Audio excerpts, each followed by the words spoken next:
ഇന്ന് നമുക്ക് ഇതുപോലെ നെയ്മീൻ ഒന്ന് റോസ്റ്റ് ചെയ്തെടുത്താലോ? അതിനായി ഞാനിവിടെ വിനാഗിരിയും ഉപ്പും ഇട്ട് കഴുകി വൃത്തിയാക്കിയ മീനിലേക്ക് ഒരു ശകലം ഉപ്പുപൊടി മാത്രം തിരുമ്മി 2 മിനിറ്റ് മാറ്റി വെക്കാം.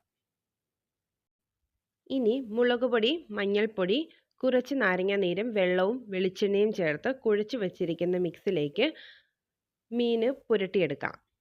ഇതൊരു അരമണിക്കൂർ റെസ്റ്റ് ചെയ്യാൻ വെക്കാം.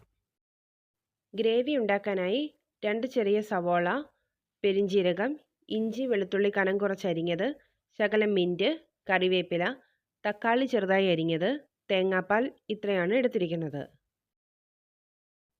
ഇനി മീൻ ഫ്രൈ ചെയ്യാനുള്ള എണ്ണ ചൂടായി. ഇനി ഇതിലേക്ക് നമുക്ക് മീൻ ഇട്ട് കൊടുത്ത് പകുതി ഫ്രൈ ചെയ്തെടുക്കാം. മീൻ ഫ്രൈ ചെയ്ത ആ എണ്ണയിലേക്ക് നമുക്ക് പെരിഞ്ജീരകം ഇട്ട് കൊടുക്കാം. കൂടെ ഇഞ്ചിയും വെളുത്തുള്ളിയും നീളത്തിലരിഞ്ഞതും ഇടാം.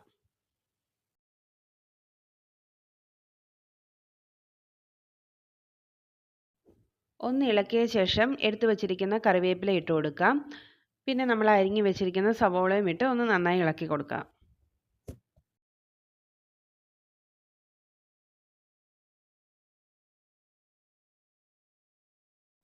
ഇനി ഇതിലേക്ക് അരിഞ്ഞു വെച്ചിരിക്കുന്ന തക്കാളി ചേർത്ത് കൊടുക്കാം.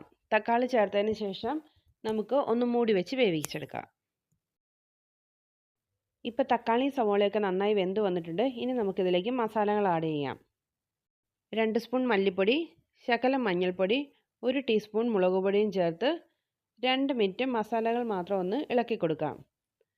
അതിനുശേഷം നമുക്ക് എല്ലാം കൂടി ഒന്ന് യോജിപ്പിച്ചെടുക്കാം.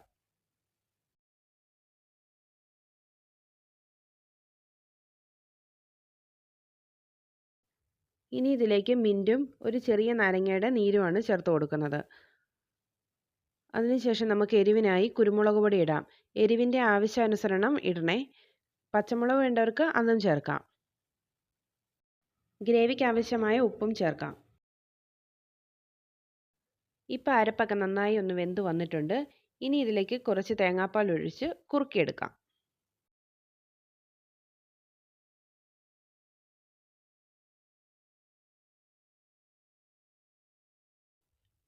തേങ്ങാപ്പാലൊക്കെ കുറുകി ഈ പാകം എത്തുമ്പോൾ നമുക്കിതിലേക്ക് വറുത്ത് വെച്ചിരിക്കുന്ന മീൻ ഇട്ട് കൊടുക്കാം. മീൻ ഇട്ടതിന് ശേഷം മീൻ ഗ്രേവിയിൽ നന്നായി പൊതിഞ്ഞിരിക്കണം. ഇനി ഫ്ലെയിം ഓഫ് ചെയ്തേക്കാം. ഇപ്പോൾ ഗ്രേവി മീനിൽ നന്നായി പൊതിഞ്ഞിട്ടുണ്ട്. ഇനി ഒരു അരമണിക്കൂർ മൂടി വെക്കണം. എങ്കിലേ ഗ്രേവിയൊക്കെ കഷ്ണത്തെ നന്നായിട്ട് പിടിക്കുകയുള്ളൂ. അതിനുശേഷം നമുക്ക് സെർവ് ചെയ്യാം. നല്ല കിഡിലൻ ടേസ്റ്റുള്ള മീൻ റോസ്റ്റ് റെഡി. ഇനി മീൻ വാങ്ങുമ്പോൾ ഇതുപോലെ ഒന്ന് ട്രൈ ചെയ്ത് നോക്കണേ. വീഡിയോ ഇഷ്ടമായാൽ ചാനൽ ഒന്ന് സബ്സ്ക്രൈബ് ചെയ്ത് എന്നെ സപ്പോർട്ട് ചെയ്യണേ. പുതിയ നല്ല വീഡിയോസുമായി വീണ്ടും കാണാം.